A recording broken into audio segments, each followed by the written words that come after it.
Данил у нас занял первое место. Первое место поздравляем. Қазақмыстың жаңа жылдық ашық хатына 10 жасар Данила салған сурет бейнеленген. Данила Орлов отбасылық үлгідегі әсем балалар үйінің тәрбиеленушісі. Ол балалар суретіне жарияланған дәстүрлі қыз қызықтары байқауында 100-ден жүйрік шықты. Я думал, что нарисовать. Мен қандай сурет саламын деп ойландым. Содан соң ауылдың сырғанақ теуіп жүрген балалардың суретін салу туралы ой келіп, соны қағазға түсірдім. Сыйлық алатын шығармын деп ойладым. Думал, что получу что-нибудь.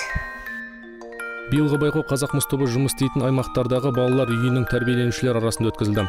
Оған Қарағанды, Жезқазған, Балқаш пен Шығыс Қазақстандағы 11 балалар үйінің 1-ден 4-ші сынып оқушылары қатысты.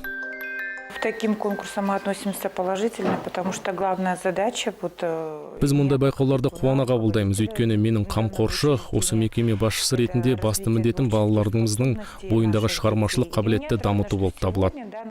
Бүгін балабақшаларымыздың ынталандыру сыйлықтарын алғанына қуаныштымын. Бірінші және екінші орындар алдым. Данилдың жақында ғана туған күні болған, және үлкен мерекелердің қарсаңында осындай сыйлықтар алу үлкен бақыт деп ойлаймын. Это, я думаю, что большое счастье.